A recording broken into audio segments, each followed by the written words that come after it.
Hello friends and welcome to my channel. Today I'm posting yet another Uzbek dish and it's a mung bean soup called Mashhurda. Some people say it was named after the city in the Middle East. Guess where the city is located? Or some people say it was named after the beans because in Uzbek language mung beans called mash.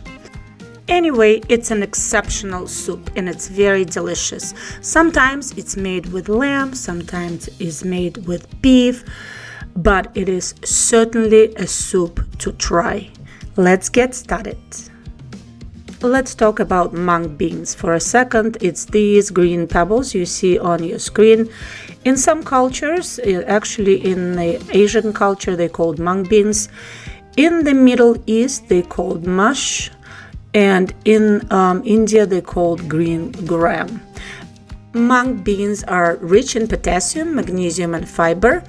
They also high in nutrients and antioxidants, which may provide health benefits. So these guys are good guys. Before we use these beans in our soup, we have to soak them in water. And I'm gonna add 1 cup of mung beans in the container. Pour some cold water about an inch above the level of the beans and soak them for at least 2 hours. All beans are usually pre-soaked to reduce the time of cooking. For the broth, and as you know, it's the most important component of the tasty soup, we need some meat. So I have 4 pounds of mixed meat. I've decided to mix beef with lamb. So I have 1 big beef shank, couple of the lamb shanks. I have lamb loins, and I have 1 little piece of lamb tenderloins. So we're just gonna load all this meat into a stock pot. I have a very large pot. It's 7-quart stock pot. So my kids know if I get in this pot out, they probably eating this soup for a week. If you're using the pot as big as mine, then pour about 5.5 quarts of cold water. If you're not making such a big portion, just use maybe 2 pounds of meat and then just pour maybe 3 quarts of water. I have a little guide here on my pot when those buttons are. That's exactly 5.5 quarts. To make our stock tasty, we need some spices. I have 2 bay leaves here, 1 teaspoon of cumin seeds, 1 teaspoon of coriander seeds, and 1 dry chili. And of course, as always, salt and pepper. I have about a teaspoon of pepper and 1 tablespoon of salt. And of course, it will take some time to reach the boiling point. But right before the boiling point, we're gonna remove some of these impurities from our stock. And I will show you the little trick with the onion of how to make your stock taste better. I have 1 large onion here, and then choose the one that has the most intensive skin color. Then I'm gonna cut off these pieces of dirt of the onion. And I'm gonna slice this onion in half. And we are keeping the skin on the onion. Now we need to char our onion. So it means we're gonna place the onion with the flesh down on a very hot skillet and we're gonna char it. And the reason it's done so your takes just a little kick of the onion taste and also bring some sweetness. Then drop your onion into the stock, and we also have to add some of these spices. We have the coriander, the cumin seeds, and the bay leaves, and we're gonna take them out like in about an hour or so. Then we're gonna place the lid, and I have my steam escaper here, and we're gonna simmer this stock on low for 1 hour. After an hour, we will remove the onion because if it's gonna continue cooking, it's gonna make your stock a little bit cloudy. So just take the onion out and also take out the bay leaves and the hot pepper. and we will continue cooking our stock for another hour. I don't know if you noticed, but your stock has a very pretty amber color.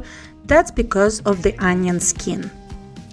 Now, our soup needs some vegetables. I have 2 medium carrots here.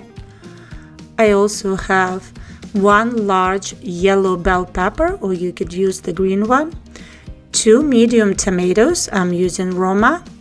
I have 3 medium potatoes, those are Yukon Gold. I have 2 large onions. I used the one in the stock and then the other one I'm gonna use in the soup. Look how colorful those vegetables are.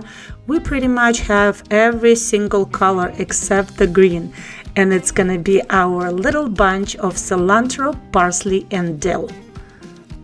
Take the skin of the onion, cut it in half, and we will slice it half moon. In Uzbek cuisine, you always, in most of the soups, in most of the main dishes, the onion is the most important ingredient, and it's always used in pretty much every single dish. Bell pepper, I'm gonna quarter it like this. As you can see, I have 4 quarters of the bell pepper, and we're just gonna cut it julienne style. I'm using the yellow one. I know some people can't find it, so the green one is totally fine. Or whatever color you prefer, you could use the red one, but I've just decided to use pretty much every single color there. I'm gonna take the skin off the tomatoes, and to do so, we need to do crisscross cuts on the tomato and pour some boiling water on top of our tomatoes, and just leave them there for about a minute or so, and then you will see after that the skin is easily removed. You don't have to do it, but I prefer to do it because one time I made a soup and the skin was floating on top of the soup, which didn't look very appetizing. So take a little step further and take off the skin. And then we're gonna slice the tomatoes half moon and set them aside. Carrots are gonna get peeled and grated, and there's a certain way I peel the carrots. As you can see, I peel them towards myself instead of the other way around, but it's just the way I'm used to, and it works very well for me. So the carrots we're gonna grate on this grater, and believe it or not, this grater is specifically designed to grate the carrots, and it is from Uzbekistan. It's been more than 2 hours for us soaking our mung beans, but as you can see, they're ready, and we're just gonna wash them and drain them. And after that, we're gonna check on our soup. It's been also a little bit more than 2 hours, but I believe the meat is tender. So we're gonna take it out so we could slice it later and return it back to the soup.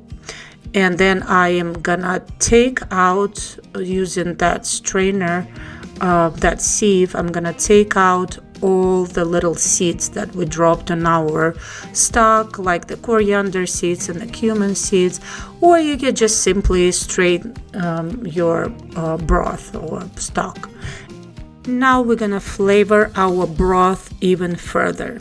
So I'm gonna add our mash, which is mung beans. We're gonna add 1 tablespoon of salt, we might need more, some black pepper, a little bit of red pepper, which is Aleppo pepper, and this is optional, but I like to use this spice. It's called Fenugreek. It's very widely used in Indian cuisine. If you find it, use it. If not, it's fine without it. We're gonna mix it all, and then we're gonna add our sliced potatoes, and then you could slice your potatoes the way you like it. You could cube them or quarter them.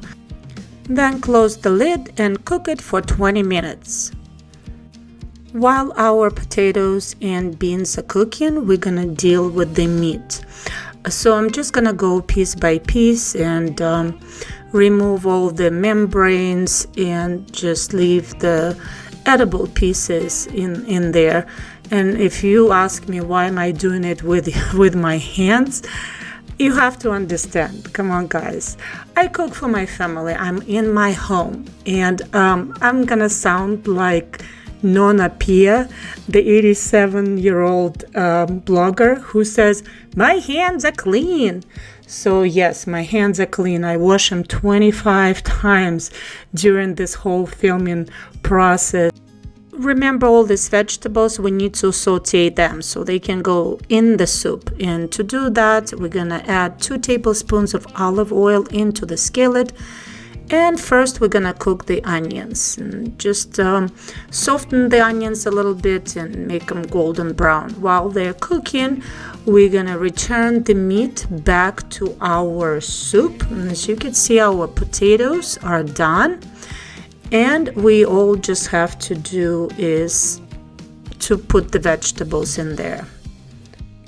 Add shredded carrots to our sauteed onions and cook them for about a couple minutes so they soften up a little bit. And after that, of course, we're just gonna continue adding the vegetables, which is gonna be, the next one is our bell pepper. Also mix it around, cook it slightly for a couple minutes, and then we're gonna add our tomatoes. And of course, the tomatoes are gonna create a lot of juice in our saute. And we're gonna use 1 tablespoon of tomato paste just to intensify the flavor of our soup.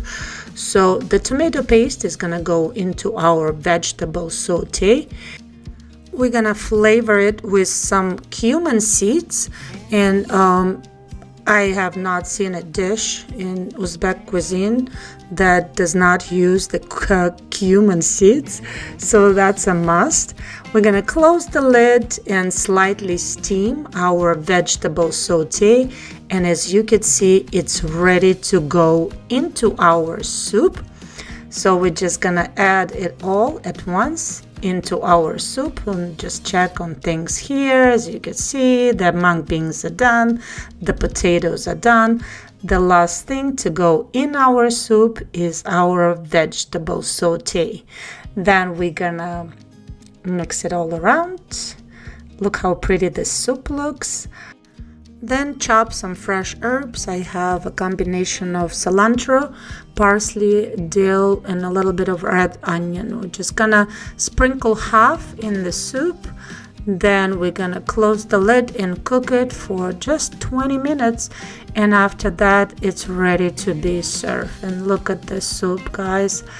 This is just the most amazing soup. I've tried it once at my friend's house, and I kept it in my memories for a long time until I've decided to recreate it. And now you can recreate the soup with me and enjoy it. It is such a flavorful, bright, and delicious soup. I thank you so much for watching. Please like and subscribe, and I will see you soon. Bye.